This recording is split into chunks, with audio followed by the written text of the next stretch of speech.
Guten Erev, Shabbos, Kodesh. I hope everybody is steiging and doing amazing. I just got off the phone with somebody who mamish brightened my day. The question was, there was a yeshiva bacher who had been davening nates because he wanted to daven with a minyan, and because he wasn't davening with a minyan, and now he was able to join a minyan. What should he do? Should he continue nates? Should he go to the minyan?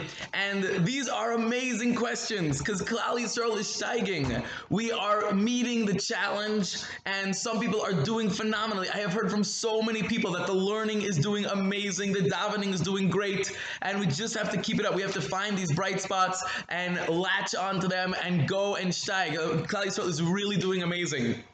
So, in this week's Parsha, Perek Chavav, Aleph and Beis, Pasuk Aleph and Beis, there's an interesting pasuk which speaks about Avodah Zarah, Shabbos, and Ubimikdashi Tiro. You should be careful with my Beis HaMikdash. Rashi, now it's been many times we spoke about the Beis HaMikdash and we spoke about Shabbos many times since the beginning of the Torah. Why over here? Rashi and the Ramban both explain that the vort is because we're talking to a specific person over here, a person who is by his non-Jewish, who's sold as a Jewish slave, who is sold to a non-Jewish owner. And says Rashi, he's surrounded by all the culture of the non-Jews, and therefore he's thinking, listen, if my master is immoral, I should also be. If my master doesn't keep Shabbos, maybe me too. And that's why the Torah goes ahead and reiterates that no, even you have to go ahead and keep Shabbos, and you have to go ahead and be careful of Avodah Zarah. And the Ramban adds the same idea, and he says, and also the number 3 thing is, he says, of course you have to keep the entire Torah, but these 3 you have to be really careful for. Shabbos, Avodah Zarah, and Mikdashi Tiro, says the Ramban, that means Aliyah L'Regel. And I heard what? Aliyah L'Regel? That's like the number 3? It definitely doesn't make the top 10 mitzvahs. What does the Ramban mean? You have to be careful with everything, but these 3 especially. Well, I mean, that's not the number, that doesn't even make the top 100. I heard a vort from Rabbi friend as follows. He said, he was quoting somebody, he said that it says at Tosfos in Bava Basra. Tosfos in Bava Basra says that by Meiser Sheni, when you bring your Meiser Sheni to Yerushalayim, it says in the Torah that it's going to bring you Yirah Shamayim. Questions Tosfos, where do you get Yirah Shamayim from Meiser Sheni? Answers Tosfos, because when you go to Yerushalayim and you see a city that its main export, its main industry is not airplanes, its main industry is not computers, its main industry is Yirah Shamayim, is Avodas Hashem. You have people waking up at 3 in the morning, going to mikvahs, going to davening, and learning all day long. It's Torah, Hashem, Hashem, Hashem all day long. You are bound to go ahead and be affected by it. So Meiser Sheni, which requires you to go to Yerushalayim and eat it and eat it there, you are bound to become more of a Yirah Shamayim. Says Rabbi Friend, that is the reason why the Ramban says that this man who is in an environment, a non-Jewish environment, and it's all he sees all day, that's why for him Aliyah L'Regel is one of the top 3.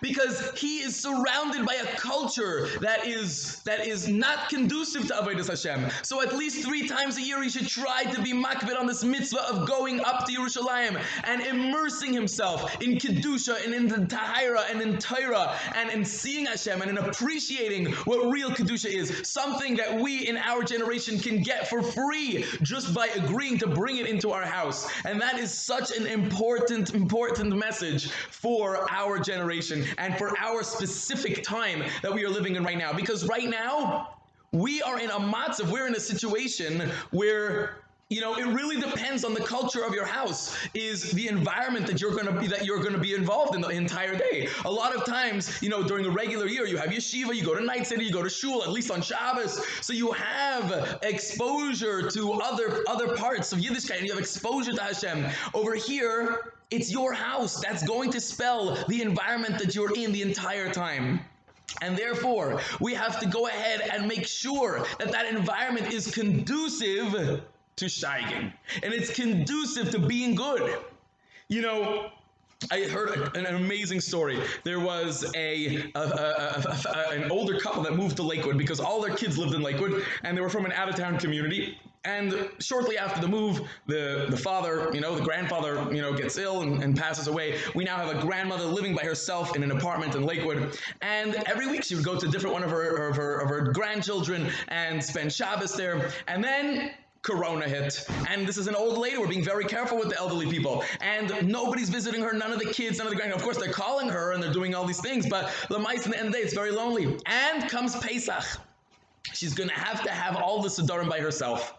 So the family that she was living next to, she was living next to, an unrelated family. They heard about this, our neighbor, the old lady who's going to have a Pesach Seder. It's her first year in Lakewood, and she's going to have I heard the story, by the way, from Rabbi Shapiro down in Miami, and you have an older family. This poor older lady. She's going to have a Seder by herself. They said, listen, you move into your kitchen, and we'll move into our den, and our windows will then be coordinated. We'll keep our windows open for the Seder. You'll keep your windows open for the Seder, and we'll have a Seder together. And this way you'll be able to, it's a great idea. So she's like, all right, listen, it's the best I can do. So she moves into the kitchen, they move into the den, and they have the Seder, and it's a beautiful Seder. The kids sing Manishtana. The lady enjoyed the entire thing. She was so appreciative. And she calls up her son after Pesach, and she's like, you know what? It was such a beautiful Seder. Not only was it such a beautiful Seder, but the most amazing thing, all of the nigunim were the same. All of the songs that they sang, Halachma Anya, and Echad Miyadeach, Chad Gad, all the songs, B'tzeis Yisrael, all the songs were the same songs that your father, the Abba, used to sing. And the son said, you know why, Mommy? Should I tell you why? Because Erev Pesach, that family called me up and they said, you know what we're doing for your mother? We're going to go ahead and we're going to have a Seder with her. Tell us all of the nigunim that you used to sing. And this way she'll be a familiar Seder for her. What a story! Mind-blowing! Mi ka'amcha Yisrael. Can you imagine such a mishpacha who is so thought out and amazing, so thought out in Torah and in Chesed, a family that's born of Torah and Chesed, growing up in such a place. Of course you're going to be involved in Torah all day long, and of course you're going to be involved in Chesed all day long, but we have to make sure that our houses reflect that. If we come to our house and there's no Torah there, if we come to our house and there's no Chesed there, it's going to be a downward spiral. We have to stop any spiral and start an upward spiral, start an upward climb. You have to go ahead and bring Torah into the house. When you have Torah in your house, there is absolutely nothing that isn't better. Shalom Bayis is better. Kids are better. And stop, overall Simchas HaChaim is better. Being happy in life, it's a guarantee. I'm telling you, there's nothing like it. You go ahead and you bring a Seder into your house, it will change your day. If you think you're going bananas because you're getting cabin fever and anything, bring a Seder into your house. Open a Gemara, learn a Daf Gemara, and you will be changed. It will change you, but you gotta be serious about it. Close up everything else, and for half an hour, learn hard. And the next day, another half an hour, and then the next day, another, every single day. If you bring a Seder into your house, if you bring a Seder into your life, it will change you. Trust me.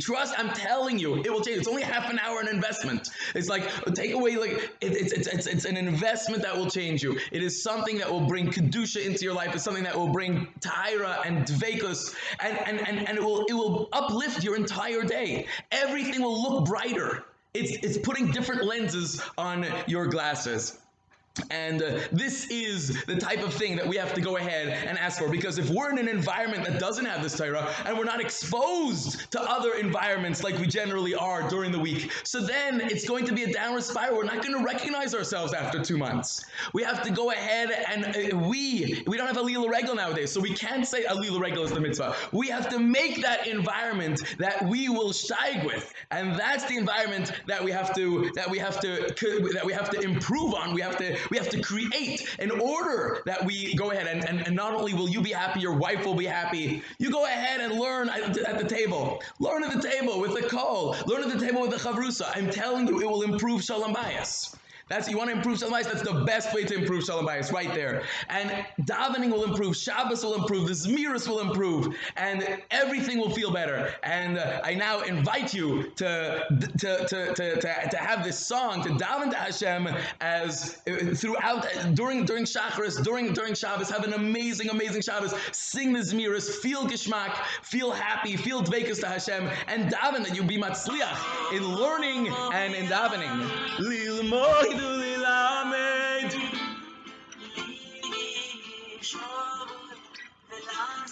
We have to go ahead and learn lilmoid, lelamed, lishmar, velases, ulakaim, that our whole life becomes one big service of Hashem. It's small steps, but eventually it changes everything, and life is a different life. Lilmoid, lelamed.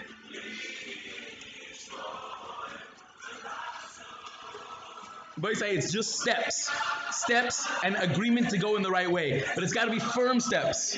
Make firm Kabbalah's firm commitments. All right, everybody, say have an amazing, absolutely amazing, amazing Shabbos.